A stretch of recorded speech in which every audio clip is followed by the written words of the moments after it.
Hey guys, today I'm going to make some beans in the Instant Pot. So let's apply the pressure. This is a pretty simple recipe. All you need is a pound of pinto beans, and the last time I made this I used a pound of stew meat and they didn't have it, so this is a London broil steak or round steak. So I'm just going to cut that up into pieces and use that, and then just some garlic powder, onion powder, salt and pepper. So let me get that cut up and we'll get everything into the pot. I'm using 10 cups of water, that's already in the pot, and I'm just dumping the beans in. You're probably supposed to wash them, but I never do. I do everything the easy way. And then get the meat in there. It's all cut up into little bite-sized pieces.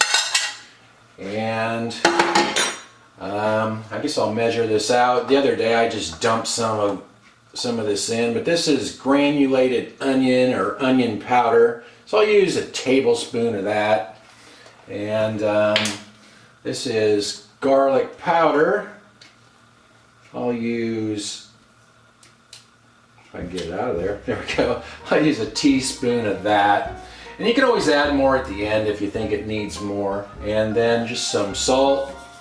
This is kosher salt. Probably have to add more of that at the end, just taste it at the end. And then some pepper, just black pepper. And I get this all mixed up. Alright, that's all mixed up and I got the lid on there. I'm going to put it on pressure cook for 30 minutes. And I'm going to turn the keep warm off. And we'll let that cook. And when it's done, I'm going to let the pressure release on its own. So it'll probably take about an hour and a half. I just heard the pressure pin drop, so let's take a look at these. They look good. Now one thing I like to do is take a potato masher and just kind of smash a few of them up, and it kind of helps thicken it up a little bit. You don't have to do that, but I just kind of like doing that.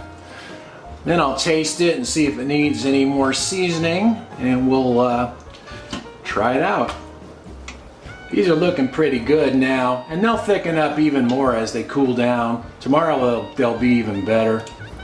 I'm going to put these on some bread. I like eating them that way. And put a little cheese on top. Put a little bit of cheese and hot sauce on top of that. Looks pretty good. And you can see the meat, it just all shredded apart. It's just in fine little pieces. So let's try it out.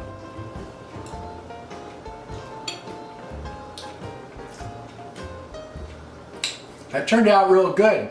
Ooh, that hot sauce is spicy. The total cooking time on that was an hour and 40 minutes by the time the pot preheated and then it cooked and then the pressure released on its own. But you know, beans are hard, so they take a long time. It worked out real good that way. The beans are nice and tender, and that's a real basic recipe. You could change it around if you wanted, but I'll write the ingredients I used in the description.